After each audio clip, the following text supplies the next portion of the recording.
오늘은 계속해서 예수님의 질문 그 6번째 시간으로 오늘은 내 것이 누구 것이 되겠느냐, 내 것이 누구의 것이 되겠느냐 라는 이런 예수님의 질문을 같이 한번 생각해 보려고 합니다.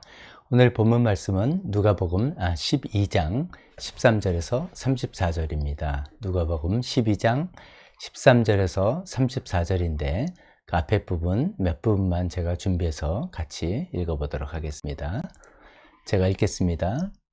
너희는 조심하여 온갖 탐욕을 멀리하여라. 재산이 차고 넘치더라도 사람의 생명은 거기에 달려 있지 않다. 그리고 그들에게 비유를 하나 말씀하셨다.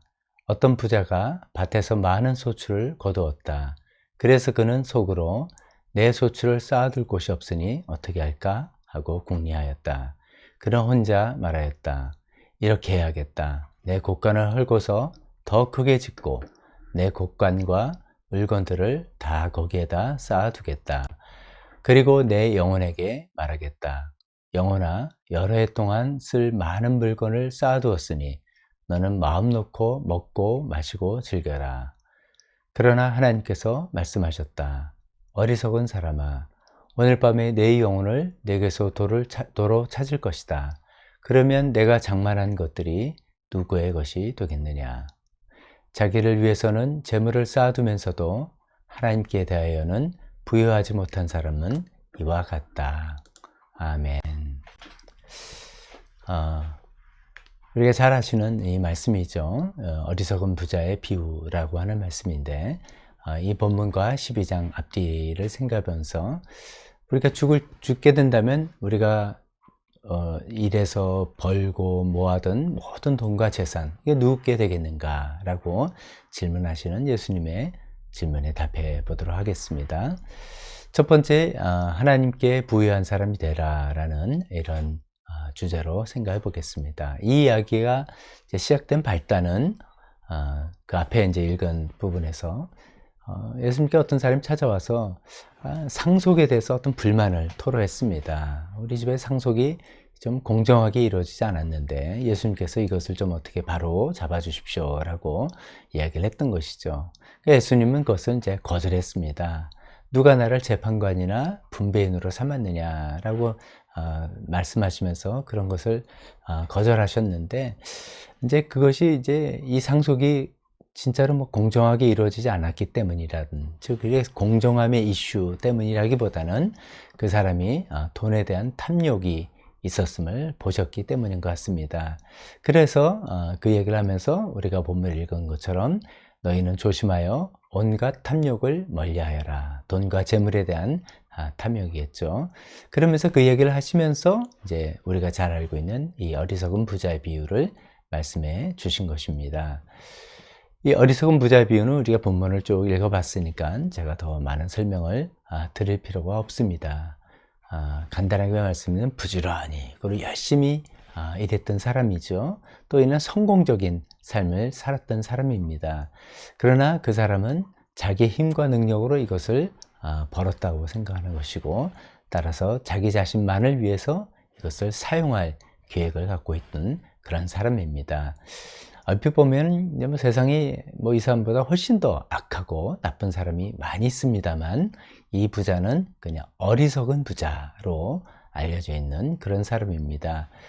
예수님께서 이 비유를 말씀하시면서 결론을 뭐라고 말씀하시냐면 오늘 우리 예수님의 질문으로 삼은 것처럼 오늘 밤에 내 영혼이 죽는다면 오늘 밤에 내가 죽는다면 네가 이렇게 수고하면서 벌고 모으고 했던 모든 것들 다 이거 누구게 되겠느냐라고 하는 그 질문이죠.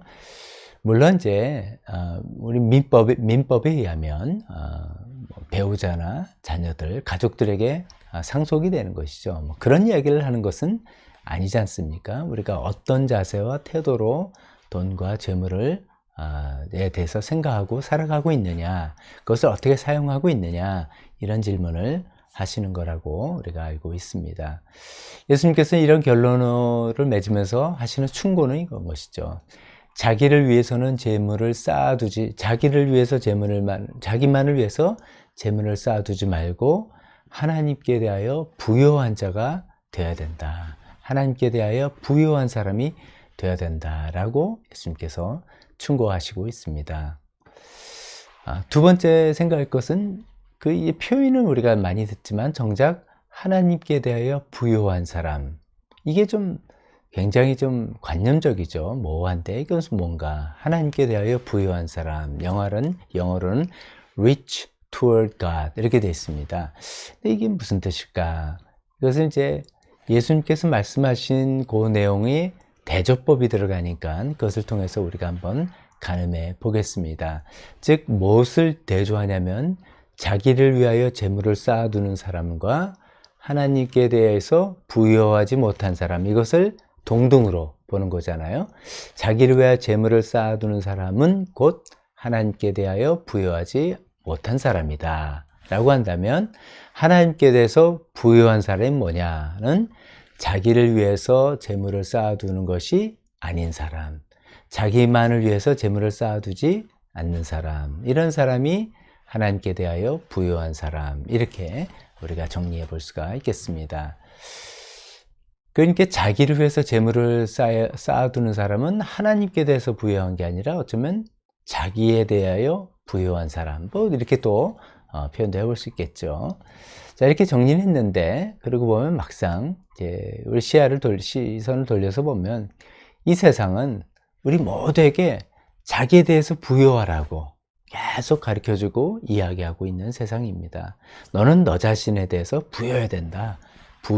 리치해야 된다라고 이야기한다는 것이죠. 그래서 수많은 자기계발서라든지 성공학이라든지 투자 기법이라든지 우리가 또 공부하는 것도 다 사실은 그런 것일 수 있겠고요. 직장생활을 열심히 하는 것도 그런 방면이고, 사업을 성공적으로 운영하는 것도 다 그렇게 해서 자기에 대해서 부여한 사람이 되고 싶은 그런 마음과, 또 세상에서 그것을 잘 이야기하고 부추기는 그런 세상에 우리가 살고 있다는 것을 생각해 보는 것이죠. 자, 그렇지만 이 모든 것들은 이제 자기에 대해, 하나님에 대해서 부여한 것과 좀 거리가 멀 수가 있죠. 근데 우리가 좀 조심해야 되는 것은, 우리가 성공을 무조건 하나님에 대해서 부여하지 못한 거다, 이런 단순 논리는 또 말이 안 됩니다. 조심해야 됩니다. 그런데 여기서 이제 조심할 것은, 어리석은 부자처럼 이 성공이 자기 힘으로만 얻은 것이라고 생각하고, 따라서 자기 자신을만을 위해서 사용해야 된다라고 하는 것은 이제 하나님에 대하여 부여하지 못한 어리석은 부자다, 이렇게 잘 정리해 볼 수 있겠습니다. 세상의 통념은 어떻게 보면은 이제 열심히 공부하고 애쓰고 노력해서 돈을 많이 벌고 또 많이 모아서 잘 쓰다가 또 남는 것은 뭐 자식에게 물려주고 간다, 이런 것이 세상의 통념이죠. 근데 이제 하나님은, 예수님께서는 그런 종류의 그 세상 통념으로만 살아가는 삶은 자기 자신에서 부여한 삶이지, 하나님께 대한 부여한 삶하고는 좀 거리가 멀다라고 말씀하고 계신 겁니다. 그 어떻게 보면 예수님의 말씀이 이런 거죠. 우리가 살아있을 때, 우리가 즉 삶의 주도권을 세상, 하나님 물론 주도권이지만 다른 사람에 의해서가 아니라, 죽으면 주도권을 내가 잡고 살아갈 수 없으니까요. 내가 스스로 결정해서 판단할 수 있는 그 주도권을 갖고 있는 이 살아있을 때, 이 돈과 재물을 통해서 내가 하나님께 부여한 사람이라는 것을 입증하고 보여줘야 되겠다, 이런 이야기를 하고 계십니다. 그러면 이제 세 번째로 어떻게죠? 어떻게 하면 우리가 하나님께 부여한 사람이 되는 것인가? 어떻게 하면 우리가 하나님께 부여한 사람이 될 수 있나? 이것이 우리의 또 궁금한 점이 아니겠습니까? 자, 이 점을 오늘 이제 어리석은 부자 비유의 뒤편에 예수님께서 계속 그런 이야기를, 그런 맥락에서 이야기하고 계십니다. 그 뒤로 쭉 이어지는 말씀은 앞에서 이제 연결되는 것이기 때문에 어리석은 부자가 한 거와 정반대로만 하면 사실 됩니다. 어리석은 부자가 한 거와 반대로만 하면 우리는 하나님께 대하여 부여한 사람이 되고, 하나님께서 내 것을 다 누구 것이라 하겠는가? 다 하나님께 돌려드리고 하나님 아름답게 사용하는, 우리는 하나님께 정말 하나님 앞에서 부여한 사람이라고, 부여한 인생을 살았다고 우리가 인정받을 수 있게 될 것입니다. 자, 어떻게 하면 하나님께 부유한 사람이 될 수 있는 건가? 예수님께서 알려주시는 세 가지를 살펴보겠습니다. 첫 번째는 재물 사용을 통해서, 재물을 어떻게 사용하느냐를 통해서 하나님이 내게 얼마나 귀한 분이라는 것을 보여드리는 것이죠. 내가 재물 사용하는 것을 보면 그 재물을 어떻게 사용하는 것을 통해서 나는 하나님이 얼마나 귀한 분인지를 내가 보여드립니다 라는 것을 잘 나타낼 때 내가 정말 하나님께 부유한 사람이라는 것을 나타내 보여줄 수 있다는 것입니다. 자, 33절을 제가 읽어보겠습니다. 33절, 너희 소유를 팔아서 자선을 베풀어라. 너희는 자기를 위하여 낡아지지 않는 주머니를 만들고 하늘에다가 없어지지 않는 재물을 쌓아두어라. 거기에는 도둑이나 좀의 피해가 없다. 너희의 재물이 있는 곳에 너희의 마음도 있을 것이다. 우리가 살펴본 것처럼 어리석은 부자는 자기를 위해서 쓸 생각만 하고 있었습니다. 마음 놓고 먹고 마시고 즐길 그런 계획만 쭉 생각하고 있었는데, 우리가 이 재물을 통해서 하나님께 부유한 사람입니다 라고 입증하는 사람은 이것을 재물을 통해서 내가 하나님이 얼마나 귀한 분이라서 하나님과 하나님 나라를 위해서, 하나님의 일을 위해서 재물을 사용함을 통해서 나는 하나님께 부유한 사람이라는 것을 나타내 보인다는 것이죠. 예수님께서 이제 제가 좀 전에 읽은 33절 말씀에 보면 너희를 위하여 낡아지지 않는 주머니를 만들라. 낡아지지 않는 어떤 지갑을 만들라고 합니다. 근데 하늘에다가 없어지지 않는 재물을 쌓아두어라. 낡아지지 않는 지갑을 만들어서 하늘나라에다가 쌓아두어라. 이런 이야기를 하는 것이죠. 마치 우리가 하늘나라 은행의 어떤 계좌를 만들어서 거기다가 계속 차곡차곡 돈을 쌓아두어라 라고 하는 그런 이야기처럼 쉽게 이해가 되는 식의 이야기를 하고 계십니다. 이것을 실제로 우리 삶에 어떻게 적용해 볼 수 있을까 하는 것은 하나님 나라를 위해서 이 재물을 사용하라 이렇게 말할 수 있겠죠. 그래서 어쩌면 하나님 나라의 일을 하는 교회의 어떤 필요에 우리가 헌금을 즐거운 마음으로, 기쁜 마음으로 헌금을 함을 통해서 우리 재물을 하늘나라에 쌓아둘 수 있습니다. 또 어떻게 하면 우리 재물을 하늘나라에 쌓아두는 것인가? 하나님의 사업을 하는 어떤 기관들이 있습니다. 교회 말고도 많은 여러 선교단체라든지 좋은 기관들이, 거기에 또 우리가 기쁜 마음으로 기부를 할 때 또 그런 것도 하늘나라의 재물을 쌓아두는 것이죠. 또 구제하는 것이 자선이라고 지금 표현했는데, 구제하는 것도 그런 것이 되겠습니다. 33절의 처음에는 너희 소유를 팔아서 자선을 베풀어라 이렇게 이야기하고 있습니다. 자선, 구제 같은 의미로 생각해 볼 텐데, 이것을 또 예수님께서는 굉장히 좋게 이야기를 하고 계시는 것이죠. 왜 이런 자선이나 구제를 굉장히 예수님께서 강조하시는가? 어떻게 보면 자선과 구제의 대상이 되는 분들은 하나님의 마음이 거기에 향하고 있기 때문입니다. 하나님은 늘 제 스스로 돌볼 능력이 없는 사람들을 불쌍히 여기시고 늘 생각하시기 때문에 하나님의 마음이 그쪽으로 향하고 있는 것이죠. 그리고 오래전에 살펴본 것처럼 하나님의 사랑은 어떤 사랑인가? 낮은 곳으로 흐르는 사랑이다. 그렇게 우리가 이야기했지 않습니까? 그래서 하나님께서는 그 낮은 곳에 늘 마음이 향하기에 우리가 그 형편이 어려운 사람들을 구제와 자선으로 도와주는 것을 하나님께서 정말 기뻐 여기시고, 하나님께서 야, 네가 나를 정말 이렇게 존귀한 자로, 가치 있는 자로 보고 있구나. 그런데 네가 재물을 사용하고 있구나 라고 인정하신다는 것이죠. 또 이런 것도 있겠습니다. 굳이 가난한 사람은 아닐지라도 우리 주변에 어떤 형편이 필요한 것을 우리가 보게 된다면 그것이 보여지는 것은 우리가 마음이 있어야 일단 보여지는 것인데요. 그 보여질 때 그것을 위해서 정말 후하게 베풀어 주는 것, 그냥 인색하게가 아니라 정말 후하게 필요를 채워주고 섬겨주고 하는 그런 것들, 다 우리 재물을 쓰어서 사용하는 것이겠죠.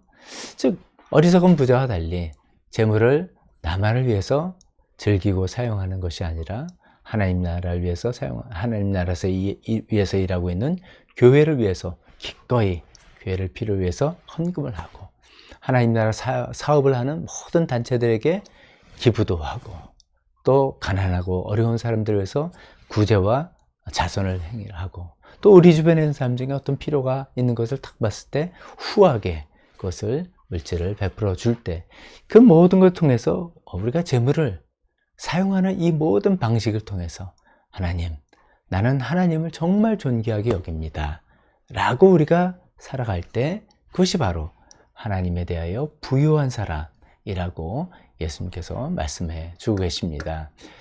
자, 두 번째로 어떻게 하면 우리가 하나님에 대해서 부유한 사람이 될 수 있는가? 또 예수님께서 말씀해 주신 것은 재물에 대해서 지나친 염려를 하지 않는 것이죠. 자, 22절과 30절을 발췌해서 제가 읽어보겠습니다. 내가 너희에게 말한다. 목숨을 부지하려고 무엇을 먹을까 하고 걱정하지 말고, 몸을 보호하려고 무엇을 입을까 하고 걱정하지 말아라. 30절도 같이 읽어보면요. 너희 아버지께서는 이런 것이 너희에게 필요하다는 것을 아신다. 이렇게 이야기하고 있습니다. 여기서 이제 그렇기 때문에 재물에 대한 지나친 염려, 재물이 적어서 재물이 어떻게 돼서 없는 우리의 염려와 걱정을 해야죠. 그래서 계획도 세우고 또 우리가 좀 삶을 규모 있게도 살아나가는 것이죠. 근데 여기서는 이제 지나친 염려라는 것이죠. 재물에 대한 지나친 염려를 하지 않을 때 우리가 하나님께 대하여 부유한 사람이 된다, 이런 말씀입니다. 이게 이제 어떻게 연결이 되냐면, 이것은 하나님의 사랑과 하나님의 능력을 우리가 믿을 때 재물에 대해서 지나친 염려를 하지 않게 되는 것입니다. 하나님의 사랑, 즉 하나님께서는 나의 아버지가 되신다. 그래서 나의 아버지는 나의 필요를 다 알고 계신다 라고 하는 하나님의 사랑을 내가 정말 인정해 드리는 것이고, 나의 모든 필요를 하나님 아버지는 공급해 주시는 능력이 있다 라는 것을 내가 인정해 줄 때, 믿을 때 우리가 지나친 염려에서, 근심에서 자유로워질 수가 있게 되는 것이죠. 그럴 때 우리는 하나님과 부유한 그런 관계를 계속해서 맺을 수 있게 된다는 것입니다. 눈여겨보셨는지 모르겠지만 제가 22절을 읽을 때 예수님께서는 그러셨습니다. 무엇을 먹을까, 무엇을 입을까 걱정하지 말라. 그렇게 막연하게 말씀하신 게 아니라 목숨을 부지하려고 무엇을 먹을까, 또 몸을 보호하려고 무엇을 입을까 염려하지 말라 했습니다. 이 말씀은 이제 우리가 오늘 좀 뭘 입고 내가 이렇게 예배 나갈까 이런 걸 염려하는 것을 탓하는 뜻이 아닙니다.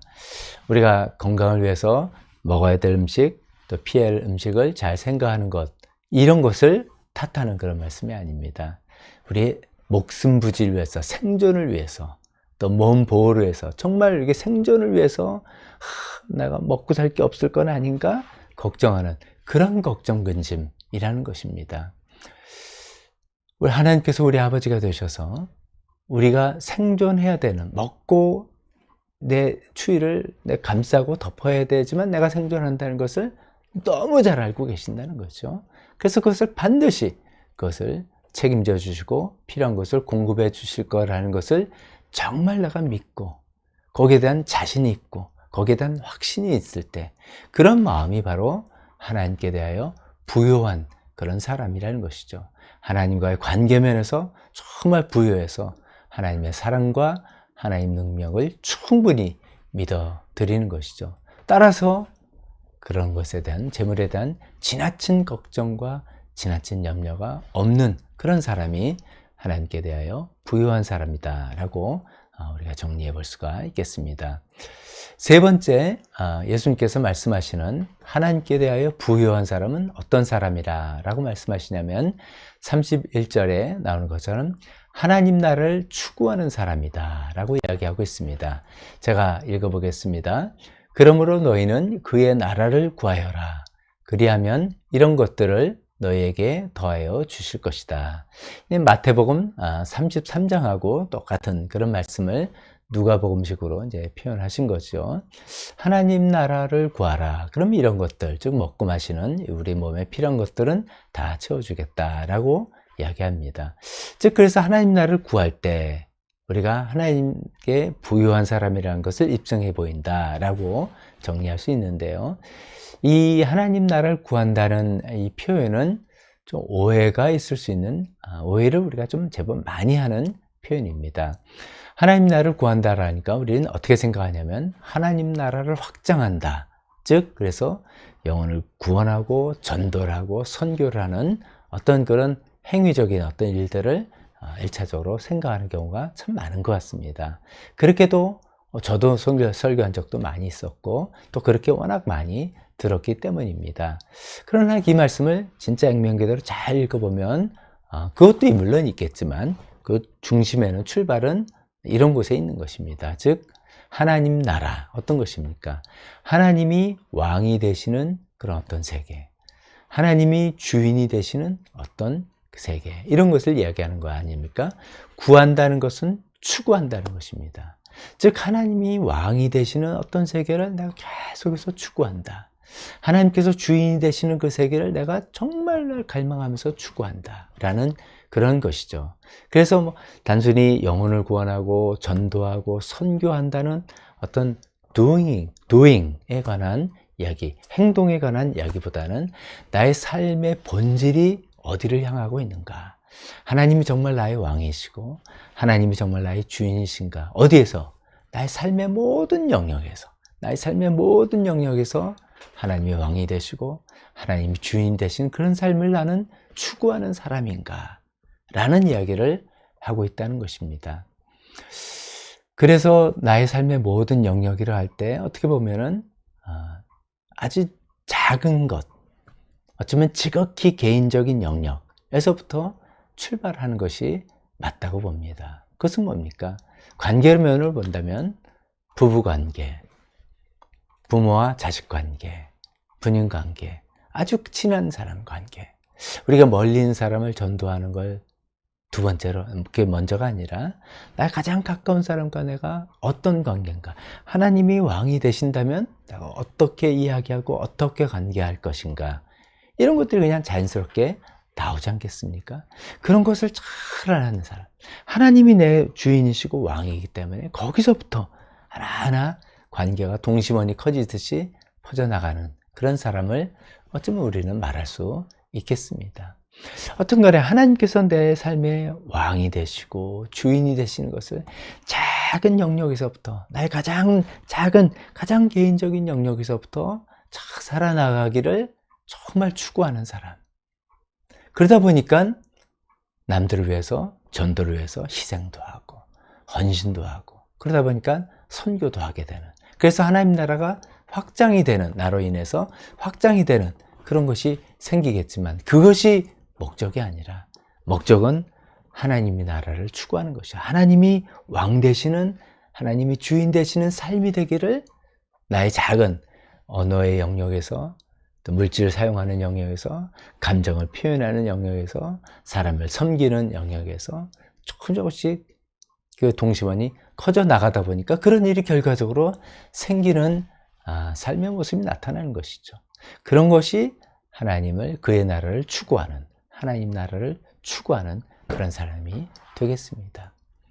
우리 being을, 우리의 삶의 존재 양식을, 우리가 무엇을 추구하고 있는지를 다시 한번 생각해 봐야 될 말씀인 것이죠. 그런 사람을 하나님께 대하여 부요한 사람이다 라고 예수님께서는 말씀하고 계십니다. 오늘 말씀을 좀 정리해 봅니다. 우리가 어차피 다 우리가 살다가 이제 이 세상을 떠날 텐데, 우리가 그때 내가 갖고 있는 모든 돈과 재물과 소유는 누구 것이 될 것인가? 우리가 법적으로는 뭐 우리의 상속 대상자가 되겠지만 하나님 그 얘기를 하는 것이 아니라 정말 우리 소유, 내가 처분할 수 있는, 내가 마음대로 결정해서 처분할 수, 사용하고 할 수 있는 그때 내가 이것을 가지고 정말 나를 위하여 나에게 부유한 삶을 살았는지, 하나님께 부유한 삶을 살았는지, 이것을 예수님께서는 질문해 보시는 것입니다. 예수님께서 말씀하신 것처럼 우리가 평소에서 우리가 갖고 있는 돈과 재물을 하나님을 위해서 사용합시다. 교회 필요를 위해서 헌금도 하고, 또 기부도 하고, 자선과 구제도 하고, 주변에 필요한 사람을 위해서 풍성히 또 베풀기도 하면서 내 재물이 주인이 아니라 나는 이 재물이 이 재물을 통해서 하나님을 기쁘게 해드리는데 나는 사용하는 사람입니다 라고 할 때 우리는 하나님께 대하여 부유한 사람이라는 것을 입증해 볼 수가 있을 것입니다. 두 번째 또 어떤 것이었습니까? 재물에 대해서 지나친 염려를 하지 않음으로써. 왜냐하면 하나님은 나의 아버지가 되시고 나에게 그런 재물에 대한 육신적인 필요가 있다는 것을 잘 아신다는 것을 내가 정말 믿어드리는 것입니다. 또 그것을 공급해 주실 것을 믿어드릴 때 하나님께 대해서 부요한 그런 관계의 사람이 된다라고 또 우리가 생각해 봤습니다. 마지막으로 우리 삶의 마음의 중심의 목표가 하나님의 나라를 추구하는 사람, 하나님께서 정말 내 삶의 모든 영역에서 왕이 되시고 주인이 되신 것을 추구하는 사람, 말이 변하고 감정이 변하고 내 생각이 변하고 추구하는 바가 변하고 그러다 보니까 전도도 이루어지고 나를 통해서 하나님 나라가 이렇게 조금씩 확장되기도 하는 것이죠. 그건 나중에 자연적으로 결과적으로 따라오는 그런 것이겠죠. 나의 삶의 본질이 방향이 하나님을 추구하는 사람이 된다면 그런 사람이 바로 하나님께 부유한 사람이다 라고 예수님께서 우리에게 말씀해 주고 계십니다. 우리가 이렇게 평소에 이렇게 살아간다면 하나님께서 언제 우리를 부르시더라도 우리는 절대로 당황하거나 또 두려워하거나 또 우리가 남겨두고 할 것에 대해서 아까워하거나 할 필요가 없습니다. 다 그런 게 해서 평소에 썼고 아마 이렇게 정리도 했을 것입니다. 또 뭐 남겨두더라도 그건 뭐 아까울 것도 없고 정말 우리는 떳떳하게 하나님께 부유한 삶을 충분히 살다가 하나님께서 오라는 곳으로 갈 수가 있을 것입니다. 우리 평소에 하나님께 송금해 놓읍시다. 평소에 하나님으로 충만한 삶을 살아갑시다. 평소에 하나님 신뢰함을 통해서 하나님 그 걱정과 염려 없이 하나님을 의지하는 삶을 살아나갑시다. 평소에 하나님 나라만 추구하고 하나님께서 내 인생에서 정말 주인 되심을 정말 생각하며 추구하는 삶을 살아나가는 저와 여러분들. 그래서 하나님께 대해서 부유한 삶을 살다가 왔다라고 우리에게 하나님께 인정받는 우리 모두가 되었으면 좋겠습니다. 잠깐 기도하겠습니다. 하나님 아버지, 그렇습니다. 우리가 다 언젠가는 하나님께서 이제 돌아오라 라고 하실 때 우리가 갖고 있는 모든 것을 버려두고 하나님께로 갈 것입니다. 하나님 그때 우리가 두고 하는 이것은 누구 것이 되겠는가? 라는 그 질문을 예수님께서 하십니다. 하나님 우리가 어리석은 부자처럼 내 손으로 다 버는 것이고 나만을 위해서 쓰는 것이라고 할 때는 정말 아까워서 두고 갈 수가 없을 것입니다. 그러나 하나님께 부유한 삶을 평소부터 우리가 잘 살아왔다면 하나님 하나도 아까운 것도 없고 하나님께 가는 것이 두려울 리도 없고 하나님 충실하게 이미 하나님께 대하여 부유한 삶을 살다가 왔습니다 라고 주님께 고백하며 보고할 수 있는 저희가 되기를 원합니다. 하나님 우리가 다 그런 삶을 잘 살아갈 수 있게 도와주시옵소서. 예수님의 이름으로 기도했습니다. 아멘. 우리가 오늘은 이제 평소처럼 한 20분 동안 기도하는 시간 음악을 통해서 기도 음악을 배경으로 20분 동안 기도하는 시간을 갖도록 하겠습니다. 기도하겠습니다.